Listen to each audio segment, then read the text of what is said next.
बिस्मिल्लाहिर्रहमानिर्रहीम। अस्सलामुअलैकुम बच्चों, क्या हाल चाल है आप लोगों के? ठीक ठाक है। मेरे मैथ फाइटर चैनल पे आप लोगों को खुश आमदीद। आज हम शुरू करने जा रहे हैं एक्सरसाइज नंबर 18.2 का क्वेश्चन नंबर 9 और 10। 10 जो है इसका लास्ट क्वेश्चन है। इसके बाद ये एक्सरसाइज जो है वो वाइंड अप हो जाएगी। उसके बाद हम एक्सरसाइज 18.3 की तरफ चलेंगे, ठीक है। और आहिस्ता आहिस्ता मैं स्टार्ट करने लगा हूँ अब क्वेश्चन नंबर क्लास नंबर 9 के लेक्चर्स भी, वो भी आप कोशिश करें कि जो आपके दोस्त हैं भाई हैं 9th क्लास में, उनको बोले कि लेक्चर देखें। अगर आप लोगों को अच्छे लगे तो ज़रूर देखें। अगर आप लोगों को समझ आ रही है तो रिस्पांस भी दिया करें, ताकि मुझे पता चलता रहे कि हाँ कई बच्चों को समझ आ रही है। ठीक है बच्चों, आज हम शुरू करते हैं क्वेश्चन नंबर 9। अच्छा देखें, सवाल को गौर से पढ़ना आप लोगों ने, और जितनी गौर से आप स्टेटमेंट पढ़ेंगे उतना ही अच्छा आप सवाल को समझेंगे और उतना ही अच्छा इसको सॉल्व कर लेंगे। अब स्टेटमेंट क्या कहती है?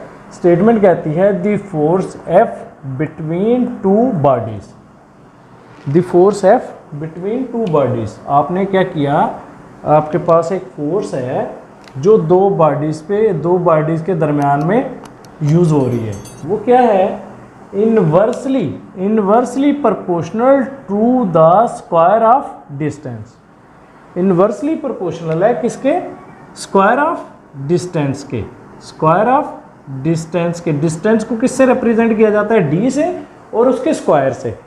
उसके स्क्वायर से डिस्टेंस, उसके डिस्टेंस के स्क्वायर से एफ जो है वो इनवर्सली प्रोपोर्शनल है। तो आपका रिलेशन बन गया ये वाला, ठीक है। जब आपका रिलेशन ये बन गया तो अब इस रिलेशन को आपको पता है ख़त्म भी कैसे करते हैं। तो अब इस रिलेशन को ख़त्म करने के लिए आपको पता है कि ये प्रोपोर्शनल कांस्टेंट आ जाता है, 1/d² आ जाएगा। ऐसे ही है ना, ठीक हो गया। तो आपका f आ गया k/d²। अब आगे क्या है? यहां तक आपने कर लिया बिटवीन टू सेंटर्स, ठीक है। कहता है if f is equal to 2 and d is equal to 3। अगर आपको f इज इक्वल टू 2 दिया गया हो और d इज इक्वल टू 3 दिया गया हो, तो ये आपने पहला जो है यहां तक क्या करना है, जब आपको ये दो चीजें दी गई हो तो ये k नहीं दिया गया आपको, बाकी दो चीजें आपको दे दी गई हैं, तो इसका मतलब आप k की वैल्यू निकाल लो, ठीक है। जब ये दो चीजें दे दी गई हैं तो k नहीं दिया गया, तो आप इसकी वैल्यू निकाल लो। तो k की वैल्यू मैं निकालने के लिए क्या करूंगा, k is equal to d²। f इस d² को मैं इसके साथ ले गया, तो अब इसमें मैंने d की वैल्यू और f की वैल्यू पुट कर दी। k is equal to d, मेरे पास क्या है? d मेरे पास है 3 का स्क्वायर मल्टीप्लाई बाय f क्या है मेरे पास? 2 आ गया।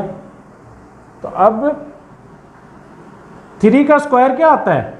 9 मल्टीप्लाई बाय 2। k की वैल्यू आपकी आ गई 9 2 = 18, ठीक है। अब आपने इस इक्वेशन को नाम दिया है इक्वेशन नंबर 1 का।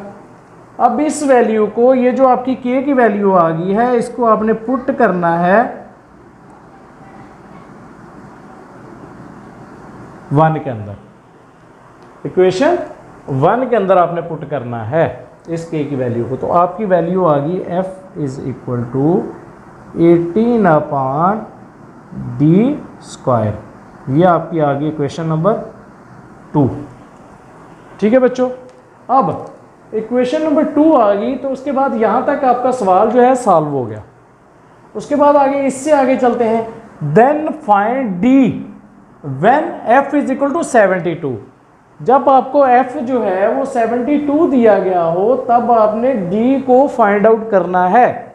तो जब आप d को फाइंड आउट करना है, तो आप अभी ये देखें, इसके अंदर आप f को d की जगह ले जाएं और d² को आप f की जगह ले आए। ये तो आपको पता है ना, इस तरह इतना कंसेप्ट तो बच्चों है आप लोगों को, क्योंकि 9th क्लास में हम ये चीज़ें पढ़ चुके हैं। तो अभी हम क्या करेंगे, अभी हम ये करेंगे कि इक्वेशन 2 इंप्लाइज दैट, यानी इक्वेशन 2 से हमारे पास ये आया कि D square is equal to 18/f। यानी क्या किया कि डी स्क्वायर को f की जगह ले गया और f को d की जगह ले आया। ये तो हम कर सकते हैं ना, अगर इसको ऊपर नीचे आप इस तरह थोड़ा बहुत सॉल्व करें तो आप ये हो जाएगा। यानी डी स्क्वायर को आप इधर लेके आए तो इसके साथ मल्टीप्लाई होगा, फिर f को उधर लेके जाएं तो ये जाहिर बात है इसके साथ मल्टीप्लाई हो रहा होगा तो इधर जाके डिवाइड हो जाएगा। ठीक है ना बच्चों। अच्छा, अब क्या है, अब हमें d की वैल्यू चाहिए। d की वैल्यू हमने मालूम करनी है, जबकि f हमारे पास 72 है। तो मैं क्या करता हूँ, डी स्क्वायर मतलब कि अब f की वैल्यू हम पुट कर देते हैं। D square is equal to 18/70। 18 को आप किससे मल्टीप्लाई करवाएं तो आपका 72 आ जाए। अगर हम चलो इसको नहीं 18 पे हम नहीं लेके जाते, ठीक है। अब हमें समझ आ रहा है, अगर हमें आपको टेबल आते हैं तो टेबल आपको 9 का टेबल आता है। 9 के टेबल पे आप जाएं तो 9 2 2 बार 18, 9 2 बार 18 और 9 8 बार 72। ठीक है बच्चों, आप 10th के स्टूडेंट हैं, आपको इतने टेबल तो आते ही हैं। ठीक है, आगे ये 2 8, ठीक है, 9 2 18, 9 8 72। अब यहां पे क्या आया, यहां पे आपके 2 1 2, 2 4 8, तो डी स्क्वायर आपका आ गया 1/4। अब हमें वैल्यू किसकी चाहिए, हमें वैल्यू चाहिए डी की। तो अब हमें इसको डी स्क्वायर को डी बनाना है। डी बनाने के लिए हमें क्या करना है, टेकिंग स्क्वायर रूट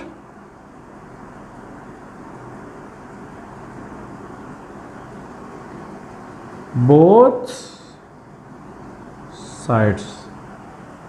साइड्स का आपने अंडर स्क्वायर रूट ले लिया। तो आपका स्क्वायर रूट क्या आया, D square under root 1/4 under root. ठीक है बच्चों, तो जब इसका स्क्वायर का अंडर रूट लेंगे तो ये इसके साथ कट ऑफ हो जाएगा, तो आपका बच जाएगा यहाँ पे डी। तो जब आप 1/4 का अंडर रूट लेंगे तो वो आपका आएगा 1/2।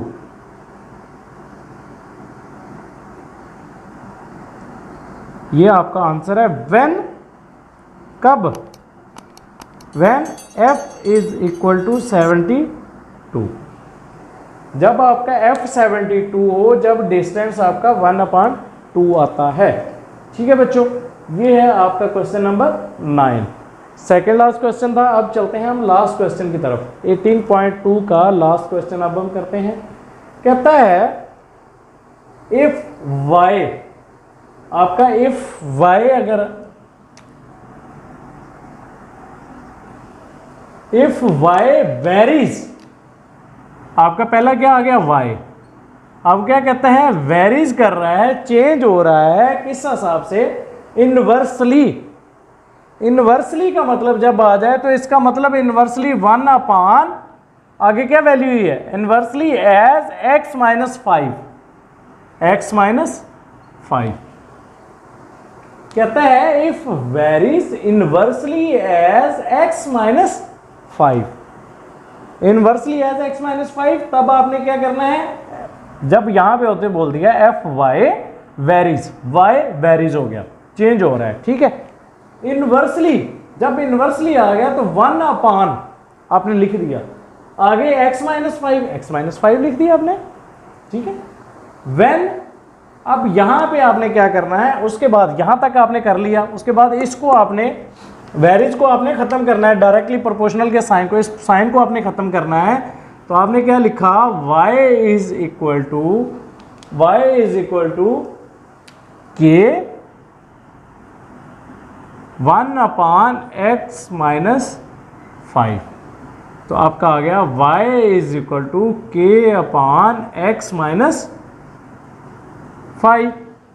तो अब मुझे यहां पे मैं क्या करता आ रहा हूं, मुझे k को सेपरेट करना है, k की वैल्यू निकालनी है। तो मैं क्या करता हूं, y इज इक्वल टू, इसको इधर ले आता हूं, x - 5 is equal to k। ये इधर इससे डिवाइड हो रहा था, इधर आके मल्टीप्लाई हो गया। तो क्या मैं इसको इधर और इसको इधर लिख सकता हूं? बिल्कुल लिख सकता हूं। k is equal to Y X minus 5।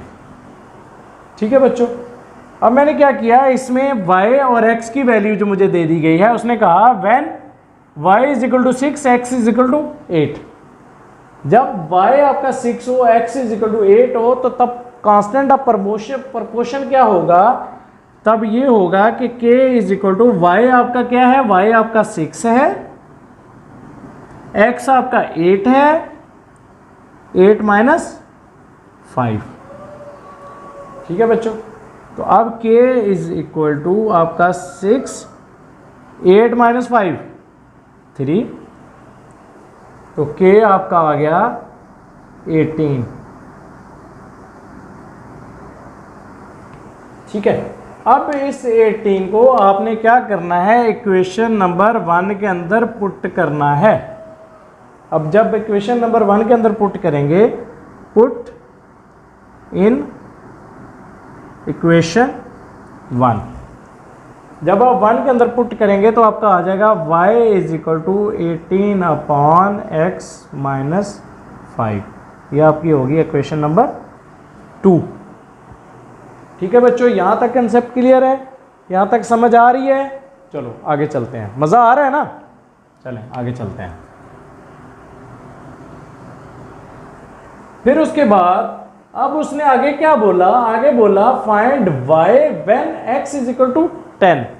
अब y जो है हमारा एक साइड पे ही है। अब हमने क्या करना है, सिर्फ इसमें सिंपल x की वैल्यू पुट करनी है जो हमें दे दी गई है, तो y की वैल्यू हमारी निकल आएगी। तो equation 2 implies that y is equal to 18 upon 10 minus 5। 10 कहाँ से आया? x माइनस 5 था, x की वैल्यू क्या है? x की 10 है, 10 माइनस 5 लिख दिया मैंने, x की वैल्यू पुट कर दी इक्वेशन 2 के अंदर।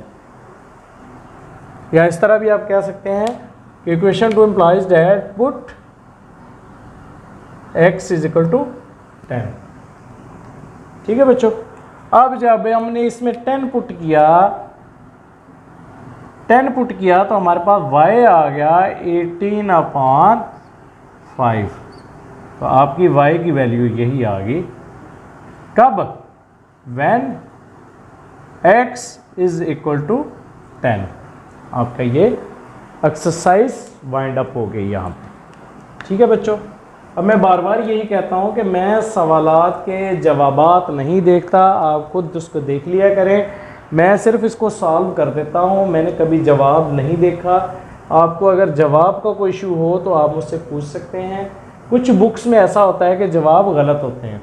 ठीक है बच्चों, तो उम्मीद है कि इंशाल्लाह जिस तरह मैं करवा रहा हूँ सवाल का जवाब वैसा ही होगा। कोई 1-2 मिसमैच हो जाए तो हो सकता है वो उसका बुक का जवाब गलत हो। मैं इसको कंफर्म करके, इसको पूरे तरीक़ा से सॉल्व करके, सारा कुछ करके, मेथड देख के उसके बाद आपको करवा रहा होता हूँ। ठीक है बच्चों, उम्मीद है कि आप लोगों को मज़ा आ रहा होगा, समझ आ रही होगी, कंसेप्ट क्लियर हो रहे होंगे। और